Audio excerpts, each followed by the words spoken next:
We're having Karolina Kurkova. It's great to have you here. Many thanks for coming to us. You are, of course, a well-known model, but you are a part of being a model. You are a designer. You have your own brand. Can you tell us a bit about your brand, about your designing job? So yes, I've been venturing out a lot out of the fashion business, which I still love and do, and I'm very hands-on, whether it's modeling, styling, art directing, which I enjoy and been doing it 20 years, so it's been really awesome to put all my experiences into everything I do. And it's been really fun going actually a lot behind the scenes. So I am a co-founder of a new startup company called Griffin Ivy Rose. We are starting more in the US. It's a children's health, beauty, wellness company. And now it's really about building that, creating awareness, creating the right content, educating people about our products and who we are and what we are about and what are our goals and where do we want this company to go. So it's interesting to be here at OMR and really learn about different aspects of marketing and communication and technology, analytics, which we are experiencing as a new startup company. We have to learn, and how do we incorporate all of that? What are we learning from it? And really, I don't come from the tech world. Obviously, the tech world is something new that we are adapting. I'm more the creator, more the visual, more that experience, which I think it's extremely important, especially in the tech world, because tech, it's great. It gives us analytics, gives us feedback, gives us numbers, but there has to be that human connection, and I think people want that, and I think it's really important. And I see it with my company when we go and do small little I call it activations, where we get to meet people get to interact with us, the founders, plus our products. It's more important and has more of an impact than just doing a content and looking at the numbers. So I think eventually we'll create numbers, and it just creates that hands-on, authentic, personal experience, which I think for consumers is very important. And I look at it, what would I like? If I am on the other side, what would I always want to know and see? So you have to, as a founder of a company, always look at that. What would your experience as a consumer want it to be, and making sure you provide that. But obviously at the same time, being a founder of a company, you do need to look at making money, how do you grow, then being strategic. So I think it's about always combining those two worlds and not kind of forgetting one or the other. I'm definitely more on the creative side of the business, but very much involved in learning about also the whole analytic and the tech part of it. The creative part is one thing. The other thing is in our world, you have to create a certain audience for your brand, awareness for your brand. It's not that easy like it has been a few years before. We had TV, and with TV you had a certain audience, a certain reach, and not too difficult. Today it is difficult in the online world, in the digital world. It's not too easy. How are you doing this job? Well, I don't think so. Back then was easy, and now that it's difficult. I think actually back then also was not easy. I think both times have its challenges, right? Because before was smaller, so you did have to really kind of push through, and you had very limited ways to get yourself out there as a person, as a company. I'm looking at kind of from my point of view as a person, as personal being a brand on my own, but then having Griffin Ivy Rose, which is my company that obviously I'm building. I think now more than ever, I think there's just more to do. You have to work on so many different lines, I call it. There's the line of the online, which is a different content. Then you have the content for print and TV, which is still, I think, something we should not forget. And then that hands-on personal experience, in-person meeting, whether it's conferences, little stores, a little get-together, that you're creating some sort of benefit and experience for the user, which you don't necessarily always get online. It's a different type of experience.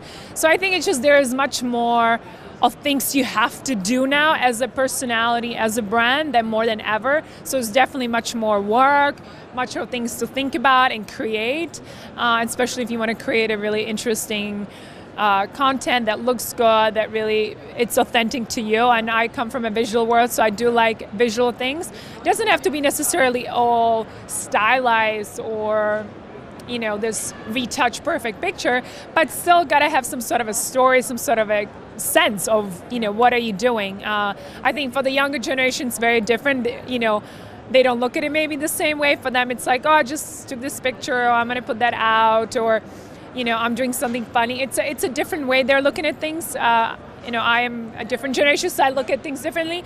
And I think that's what's kind of interesting, because you have so many different point of views and the way people look at content and how they do things. So I think there's a lot to learn from each other all the time. And you just have to find your way that's true to you, feels nice to you, authentic to you. For me, quality is important. It's not necessarily about quantity, but quality. Quality is a very, very good keyword. I know especially young target groups, young girls, children are very difficult to communicate with, because they have great expectations. If they have a certain background, they are used to enter in a communication, they are used to be treated as grown-ups. How do you deal with this target group? Well, I do have a 9-year-old myself who is still quite innocent to all of social media and online. I mean, he's quite tech savvy, but not to a sense where, he doesn't have a life. And I think for me, for my 9-year-old, I think, and also as a parent navigating through this whole new life, it's about keeping that healthy, I call it the harmony. Obviously, expose them to technology, have them explore and learn about it and know how to use it. But at the same time, not to forget the skills that they're important, like communicating to person, looking a person in the eye, using pen and paper, touching a real book, whether it's for a script for a show that they're working on, and music tones, or reading a great story. So I think it's about really not forgetting the things from the past, but also welcoming things from the future, and always, making sure they're there. And and then more than ever, I think exposing them to things, what really matters in life, and then materialistic, it's not everything. That this instant gratification, is that going to necessarily always make you happy in the long term? It's a very quick, oh, that was so great, but then what's next? I want more. It's almost like this addiction of this instant gratification. Oh, did they like me? How many likes I have? How popular I have, and I mean, that can even come to my generation, because, if you do have, let's say, your accounts, you can tell the difference if people like something that you put out there, you have many likes, and if you don't, like, why didn't I like it? Am I not as good?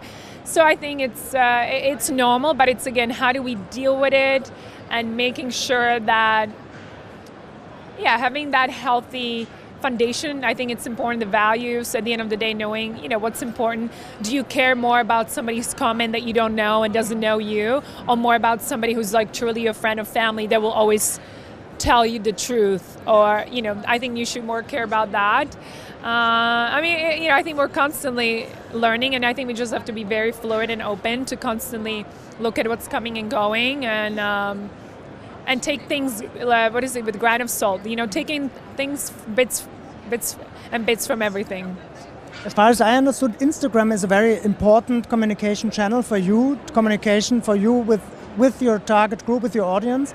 But I know as well, Instagram is not that easy, because you can create a certain awareness very, very quickly, but you are losing followers very quickly as well. Maybe for you it's a bit easier because you are famous in a way, but nevertheless, I think you have to do a lot of work with Instagram. What are you doing especially on Instagram? Well, for me, with everything that I do online, I really try to really communicate things that I'm passionate about and that I'm doing naturally. So I don't say, okay, today I'm just going to do things for Instagram or for Facebook or Twitter that is different to me. I think you have to be kind of in the moment and do authentic things. Again, I like beautiful things, I like quality, so that to me is very important. But at the same time, I don't live my work, it's not just to live to be posting. I'm also a founder of a company, I'm a designer, so I'm doing many other things. I want to show that process, but also I have, I cannot be always on my phone, be tweeting or posting. So it's about finding the balance. Yes, maybe I could have more followers if that's I do constantly, but I also want to have real life. I don't want to live in online world because that's not real life. I want to make sure that I'm present in real life with real people, creating memories and experiences and focusing to get something done. So again, it's about having that balance and prioritizing at each time what is more important that time. You are coming from this fashion world where everything about style is very, very important, of course, and everything has to be perfect and well done. And on the other side, online, especially Instagram, in a way it is style, but in another way, it has to be authentic, as you say. It has to be a bit hands-on. How do you deal with this? I'm asking from the perspective of great brands who try to be very, very perfect on Instagram. What's your attitude on this? Do you think this is working or not? Well, I think every brand needs to understand what is their style, what they want to put out. I think that's the most important thing. You really got to know, okay, what am I creating and why? So I cannot comment on somebody else's brand or Instagram because it's very specific to whatever is managing it and what they want to put out there. I think, you said that fashion, it's always about being perfect and beautiful. I think fashion, it's always, it communicates kind of what's happening in the time. So I think fashion, it's a creative place where designers really get a lot of inspiration from people, from what's happening in the world. So you are definitely seeing much more, personal preferences, more of their spiritual beliefs, more of their political views. So I don't think fashion it's just very flat or very the same. I think, depending the designer, everyone comes from different backgrounds, there's a different taste and style. So I think it is quite interesting, and I think everyone can find their designer or a person that they feel like expresses themselves and their style the best. And I think it's cool to see so much diversity right now in the world and really seeing fashion from all kinds of parts of the world. And I think that's really where social media helps, where we can discover new brands, new designers that we necessarily wouldn't know, but because through the Instagram we see somebody wearing it, tagging them, and then you're like, oh, I really like that t-shirt or that shoe. Then you go look at who is the designer, and this is how you kind of find new generation that maybe you wouldn't necessarily know unless they were sold or being shown in the magazines that you look at. So I think it just opens more door to people, if it's fashion or food or beauty or magazines, and everything. It's kind of definitely shaking things up a little bit, and it's making everyone to have a voice and have a platform, and it really depends, what is true to you and making sure that you are in control of that. And then you also have to be careful that, what you put out there can maybe backfire on you, but also use your platform to create some sort of inspiration, education, empowerment, or make us laugh. It has to be true to who you are. Thank you so much for sharing your knowledge with us. I learned a lot now, and very interesting your view on the whole thing. And do you like this platform, Online Marketing Rockstars? Did you have the chance to get a site on it? It's my first time. I came to you first, so now I'm going to walk around. But I think it's definitely interesting to learn and see how it's evolved or what's going on, what are the new products, what are the new philosophies, technologies. It's always good to educate yourself. I'm all about education, and I'm always curious. So this is a perfect place for someone like me. Thank you so much. Very good final phrase. Thank you.